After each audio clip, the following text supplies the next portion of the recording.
We have been looking at Hammurabi's code, and specifically the epilogue of Hammurabi's code, seeking to look at each word grammatically to try to understand it. We've gone through 4 parts in this video series, and now we basically are up to line 70. It is interesting. We finished last time, I believe, where he is talking about how that he has ruled the people, how that his shadow, under his shadow, the people in Sumeria, in Akkad have flourished. He talks about how in peace he has ruled them, and in my wisdom, he says, I have sheltered them, that the strong might not harm the weak, that the orphan and the widow, for to direct the right in Babylon, and the city which Anum and Ilil, its head I raised in Esagila. And I think we stop at the next couple lines. Bitam shakim shame u ersetim ishdashu kina. That is the house whose is as heaven and earth, its foundations are established. And I believe we finished tape 4 or video 4 with that word kina, are established. We talked about how that is a gestative third feminine plural from kanu, to establish. So the house of the god Elil is established. And I thought about David wanting to build a house for the Lord in 2 Samuel chapter 7. And Solomon ends up building the house, but it's also very interesting as we look at David's kingship. He was to have a perpetual kingship out of his seed. And again, I like to make application to the New Testament, how that Christ fulfills that Davidic covenant and builds a new house. And that house is the people of God in the New Testament, writing and theology. But as we go back to to our work on Hammurabi's epilogue, we go to line 70, and it reads, Din matim anadianim purushe matim anaparasim chablim shuteshurim awatiya shukuratim. And let's just look at some of those words in that line if we could. The law of the land, din matim anadianim purushe matim. That is the law of the land for the setting right the decisions of the land. And by the way, din, I'm taking as an accusative, and the ending has dropped off. It is in construct with matim. And the verb is ashturma. In other words, I wrote.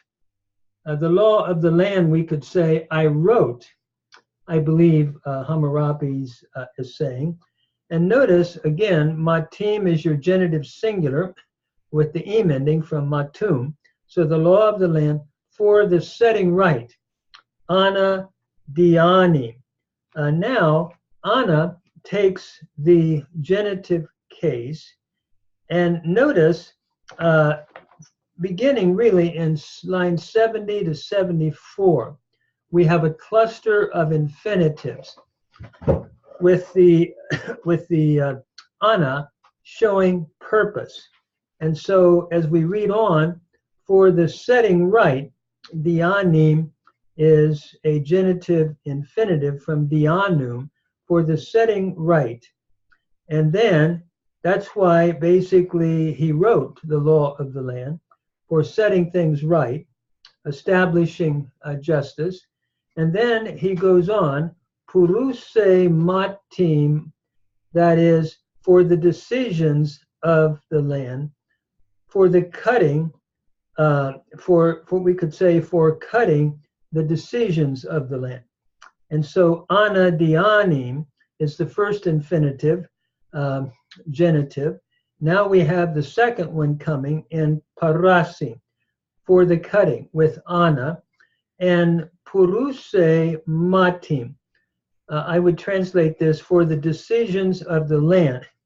In other words, for cutting, that is for establishing them. And by the way, cut has the idea, even in Hebrew, of establishing a covenant. Karat bari, to cut a covenant.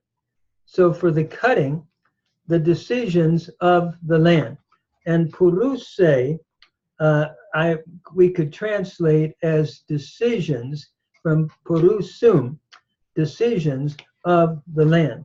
Again, for cutting for the decisions of the land. Here we have puruse is your plural, and again, it is in construct with matim. In other words, the decisions of the land I wrote the decisions of the land for cutting, or by cutting them. Again, parasim is the infinitive from parasum, meaning to cut, in the genitive case. And then he goes on, hablim shuteshurim, that is, my words then, my precious words, are for causing justice for the wrong. And notice, hablim is an adjective from hablum, meaning a wrong person, and then for the causing of justice. Here again, we have a sheen T. Notice the sheen here with the T. And so we have a sheen T infinitive with the genitive again from asheru, to be straight or to make straight. And so for the causing of justice, or for making straight the wrong person, the person that's been wrong. And so he goes on to say, awatiya shukuratim ena nariya atsturma. In other words, I wrote my precious words, or my very valuable words. Awatiya is a plural, accusative oblique case. In other words, I wrote my words, and ya is your pronominal suffix, first person singular, and shukuratim means very valuable. It's from shukurum, and it is basically an adjective here. So I wrote my precious words on my stela. Ina takes the genitive case, and nariya is from narum, meaning stela. And notice again, ya is your pronominal suffix, first person singular. And then we have the G preterite in ashturma. Notice the A giving it away as a first person. And when we look at that root, I wrote, notice it's from shataru, which means to write. And it is basically, like we said, a G preterite, first common singular, from shataru. And so as we go on, he continues, ina mahar salmiya, in the presence of my image. Notice ina is taking, again, the genitive case, a preposition, and mahar is from mahrum. Here it is in construct with an M-A-H-A-R, with salmiya. In other words, in the presence of my image.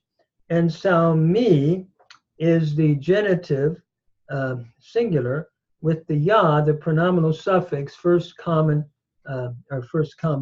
singular, in the presence of, or first person singular, I should say, in the presence of my image.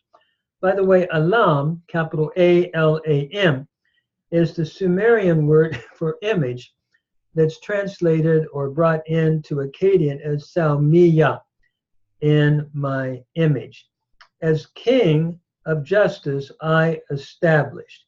In other words, I wrote and I established in the presence of my image. And by the way, the image, it's interesting, Salmiya is the image that represents the king.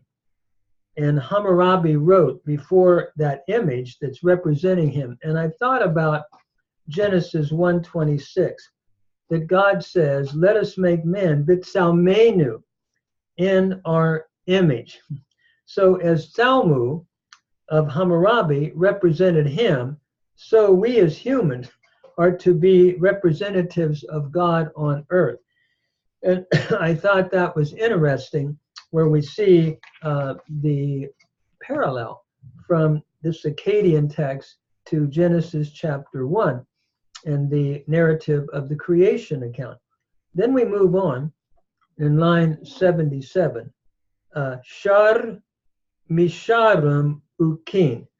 As king of justice, I establish. By the way, sharum is the noun for king. Shar is in construct with misharim, the genitive meaning justice, from misharum. And notice the em ending is indicative of the genitive singular. So as king, and I'm supplying as here, as king of justice, I established. So he's claiming to be a just king. And it is interesting, again, as I look at the Hebrew Bible, while Hammurabi makes that claim, in Yeshayahu, Isaiah 11:4, there is a claim made of the Messiah, who I take as a Christian minister to have reference to Christ. And it is interesting, in Isaiah 11:4, it reads, with righteousness shall he judge the poor, b'shafat b'tzedek dalim, and decide with equity the meek of the land, b'hochia b'mishor le'anvei aretz. In other words, he is going to be equitous for the meek of the land.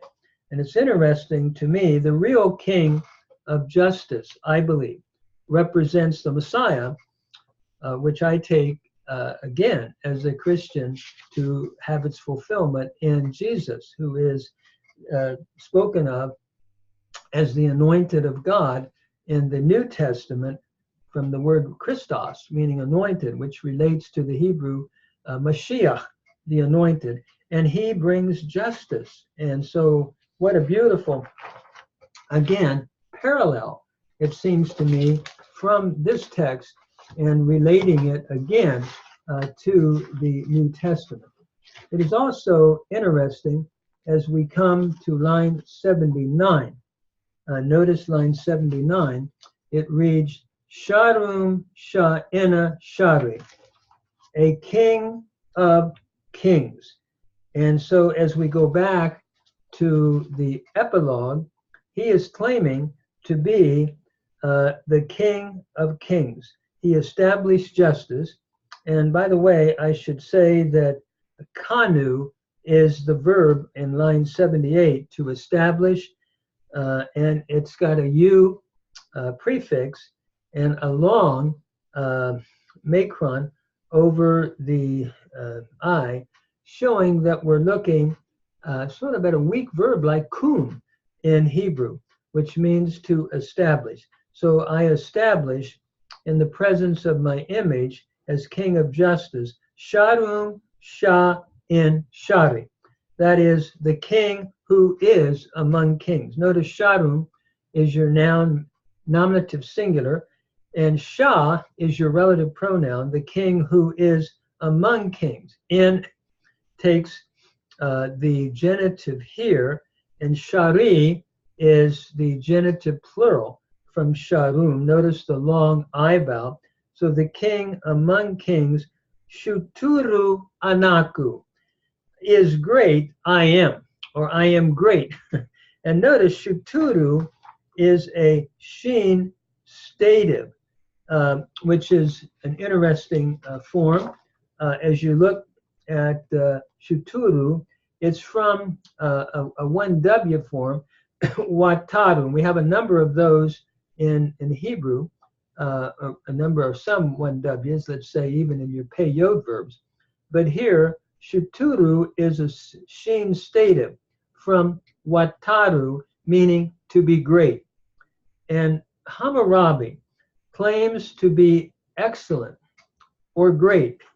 Note the boasting here of the human king Hammurapi, and I compare it with Nebuchadnezzar in the book of Daniel chapter 4, who before God is made as a beast of the field for a time.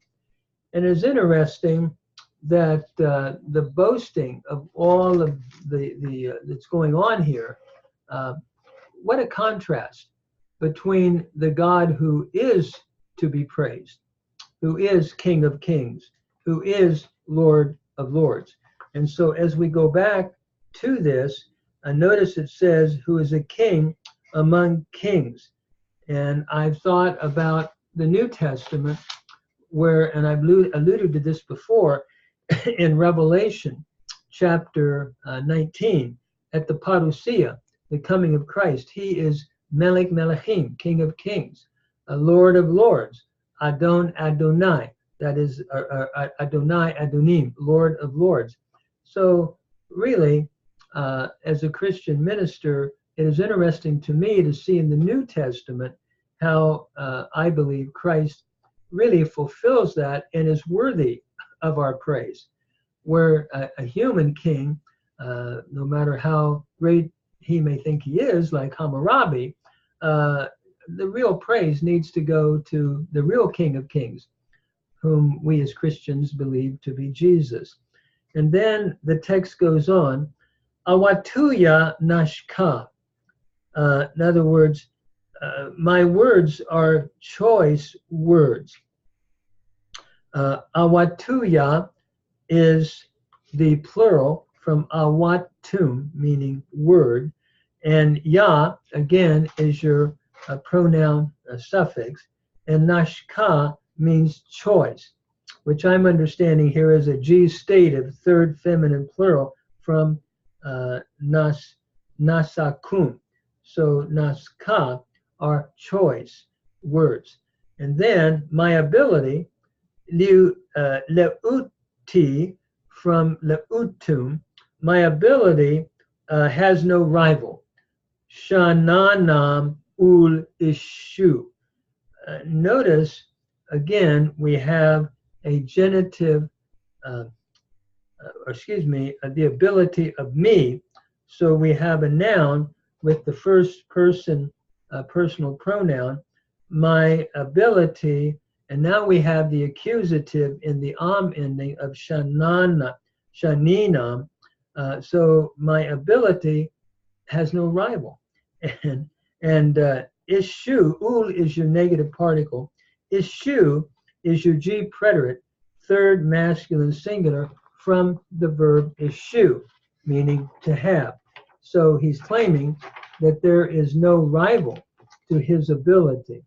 And then he goes on, in a kibit shamash dayanim rabim shamei u ertsetim. Notice, by the command of Shamash.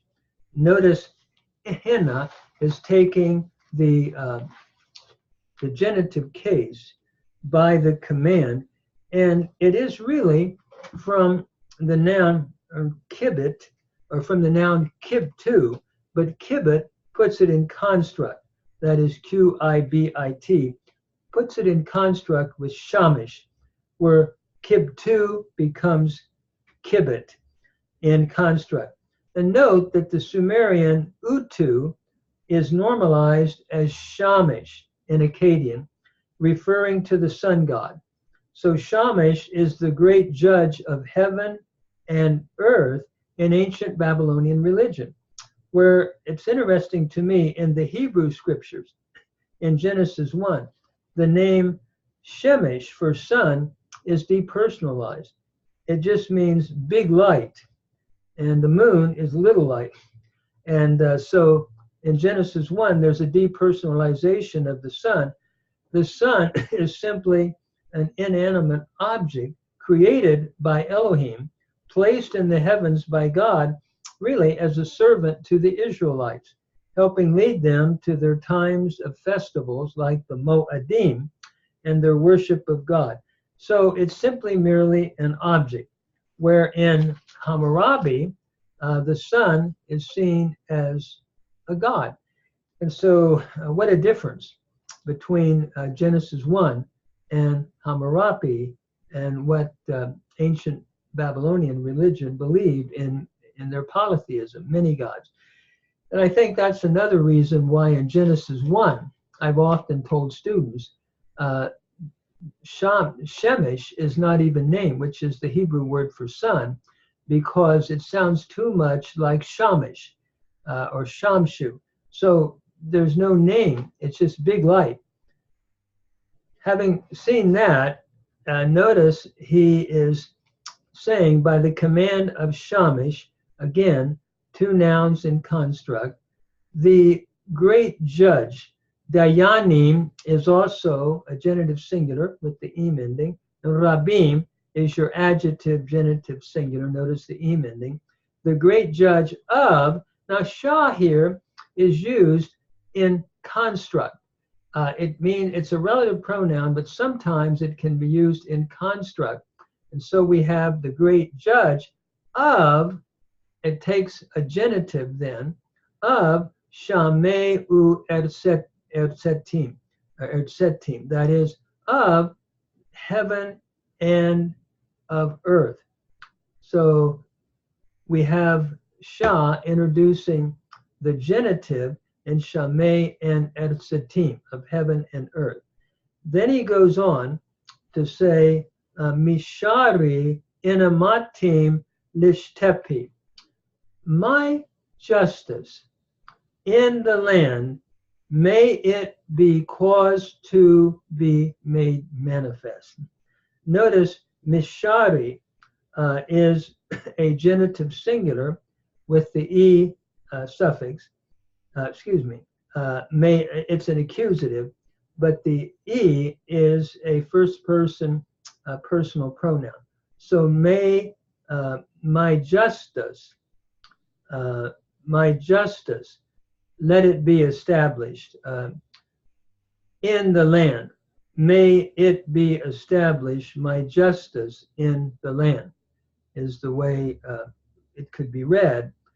And notice inna is taking the genitive case in matim with the im ending. So may it be caused to be made manifest, that is, my justice in the land. And it is interesting that lishtepi is an interesting word here, verb. It's a shin t precative from wapu. It's a 1W form. And if you look at it closely, notice it has the li prefix, which is indicative of a precative. A precative is like the jussive in Hebrew. It's a command. And so may it be caused, and it's a shin t, so we're looking at a causative stem. May it be caused to be manifest. And from wapu. It is interesting, again, he is saying, I want my justice to be seen, to be manifested in the land. And then after this precative, masculine singular from wapu, he wants it to become visible. We then move on to read the next words. It says, Ina awat Marduk Baliya Utsuratuya. That is, by the word of Marduk, my Lord. Notice Ina, again, is taking the genitive, the preposition, from awatum, meaning word. So by the word of Marduk, and it's in construct, awatum becomes awat Marduk in construct with Marduk. By the word of Marduk, my Lord. And here we have Beliyah, by the word of Marduk, my Lord. Yah again is your pronominal suffix. Belu is the word for Lord. Again, we're in the genitive with the I here in Bali, Beliyah. And then he continues to write Utsuratuya Mushasikama Irshia. That is my statute, one who dismisses and diminishes. I've thought about this line, and I'm thinking he wants his word to be made known and the justice against anyone who would dismiss it or diminish it. As he writes on, by the word of Marduk, my Lord, my statutes, Utsuratuya. Notice anyone who would dismiss my statute and diminish it may, it's the way I'm trying to put this phrase together, may it be caused to be made manifest his real justice in the land. And may Shamish cause that to happen. Utsuratuya is your noun, nominative singular, with Yah, your personal pronoun, first person. And so anyone who takes my statute and who dismisses it. Notice Mushasikama. Mushasikama is a sheen participle. And if you look at the development of this, notice we have a mu prefix indicating a participial form. And the sha here, infix, is from the root nasaku. And so mu sha si kama, the N has dropped out. To throw down, it means, actually the root means to throw down. Or we could say to really dismiss by throwing it down, by neglecting what it is saying, is what he's saying. And notice also we have the suffix, which is a ventive, with the conjunction ma. The ventive points to action by one who would throw down Hammurapi's statue. So what he's saying is anyone who would dismiss my statute may, at least as I'm trying to put these sentences together, may Shamish, the great judge, bring to light and cause to be manifest my justice in the land against someone that would try to do that. And then or one who would diminish. And I'm taking irshia to mean to diminish. I think I'll stop there because as we move on, we begin a new thought, I believe, in Asagila Sha'aramu, in Asagila, which I love, my name in kindness forever may it be spoken. Well, let's just finish that line and then we'll stop. In Asagila, again, we have a genitive preposition taking the genitive.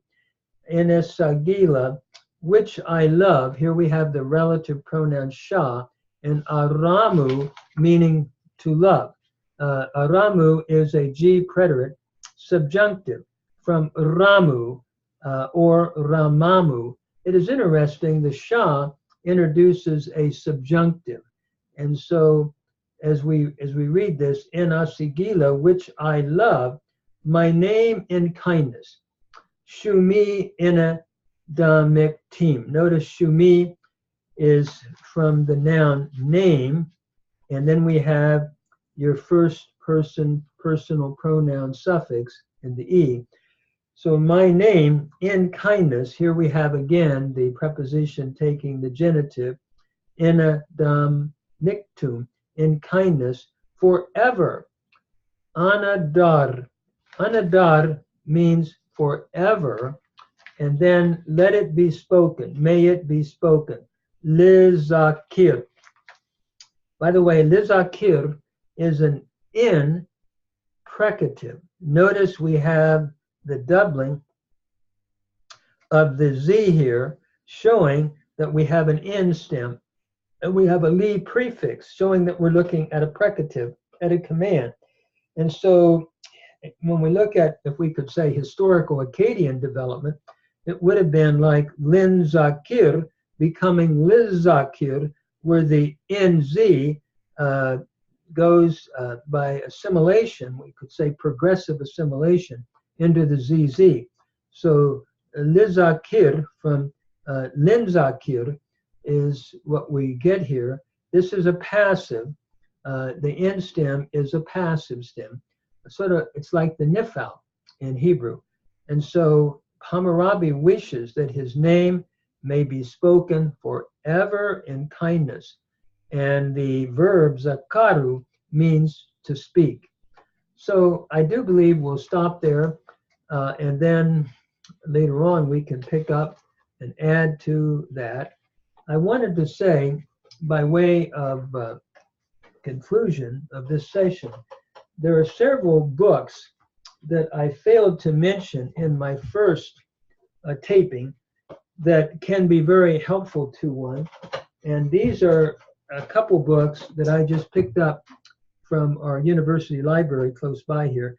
One would be an Akkadian handbook.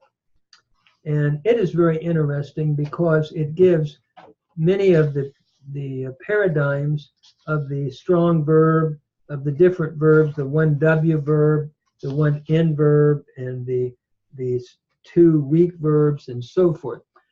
It basically then will deal with paradigms, helps, glossary, logograms, and a sign list. And it was published, or the authors, it was published by Eisenbraun. The authors are Douglas B. Miller and Mark Shipp. So that is something that's called an Akkadian handbook that one might want to look at. There's also an Akkadian grammar, which is the translation of the famous book by Riemschneider's Lehrbuch des Akkadischen. That is the reading book of Akkadian. And that is another book that would be something one might want to purchase down the road, by Thomas A. Caldwell, translated, I should say, from the German, by John N. Oswald, and by John Sheehan, F.X. Sheehan. And so that is just, those are just two other works, along with the ones we mentioned at the first, that you might want to someday add to your library. Thank you for this time. I hope that it's helping to get some basic grammar in Akkadian. And I also hope that one is seeing some of the parallels of Hebrew and why Akkadian is so important for understanding Hebrew. It was said when I was in graduate school that without Akkadian and some understanding of it, one then has somewhat of a loss when it comes to the Hebrew scriptures. And I think that's somewhat true. I think it's important to try to touch on Akkadian and its relationship to the Hebrew language, Hebrew grammar, Hebrew system, grammatical system, and vocabulary, and so forth. Thank you for this time, and hopefully we'll do it some more.